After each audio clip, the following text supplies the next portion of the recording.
Hey everybody, welcome back to the channel. And today I'm going to be discussing a topic that we touched on the last video. And that's the type of guitar that I believe that you should be playing whenever you're playing bluegrass. It really depends on what type of player you are. Because if you're a lead player, you're going to want something that's going to punch through the mix, maybe something that's a little bit brighter, something that's more articulate, right, that can kind of get through the frequencies of the banjo, especially the banjo and the mandolin, because they all kind of take up the same space, right? Or if you're a singer, you may want something that kind of sits back in the mix whenever you're singing, but can still kind of do the job whenever it comes to playing lead. The two most common dreadnoughts that you're going to find in bluegrass music is the D-18 and the D-28. And Martin is the most famous brand, but there's a ton of different brands out there that produces models with similar woods and similar builds, so you don't actually have to go with just a Martin. However, I'm a Martin fan myself, but I do like the custom builds and the boutique builds. I have an Atkin here myself. It's a white rice model. It's pretty cool. I'm a Tony fan, as I'm sure many of you are. So let's get into the differences of the D-18 and the D-28. The D-18 is a spruce top, mahogany back and sides guitar, and in my opinion, I feel like that it's going to be best if you play lead. And you're not really much of a singer, right? You're mainly the guitar player. You're going to want to cut through the mix, and whenever it's your time to take a solo, you're definitely going to want to cut through, right? And the D-18, I feel like, is kind of like the Marshall half stack, right? It's going to cut through anything. I feel like it's a lot louder than rosewood guitars, rosewood back and side guitars, and it has a ton more dynamics. You can lean off of it, you can pick it softly, as well as pick it hard, and it's not ever going to self-compress, which is what I love about a D-18. So if that's what you're looking for in a guitar, a D-18 is definitely going to fit your needs. So let's move on to a D-28. So here's the D-28.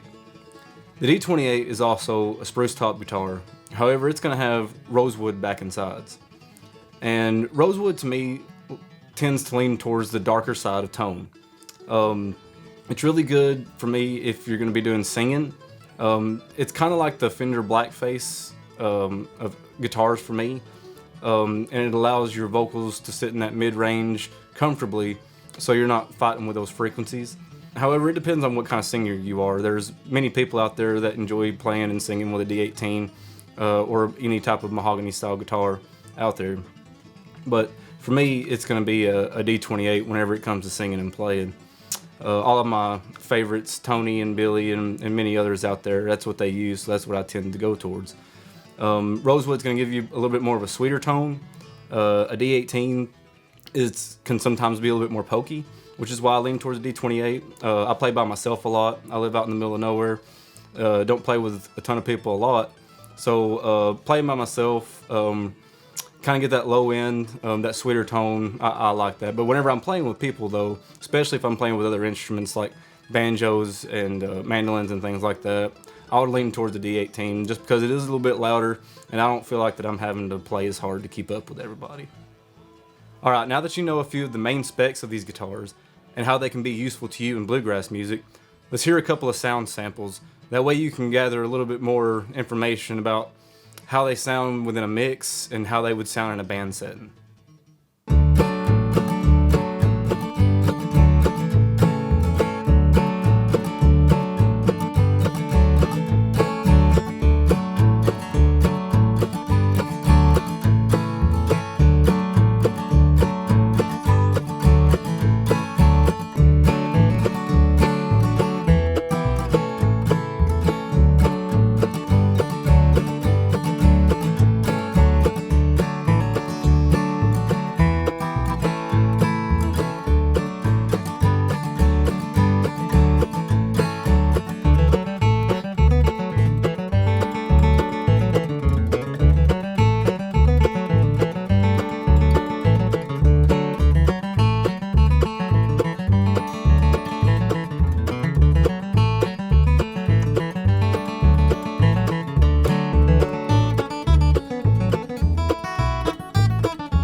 Alright, there you go, guys. There's the D-18 and the D-28. That was Whiskey Before Breakfast. The backing track came from Strum Machine, which again is an app that I mentioned in the previous video.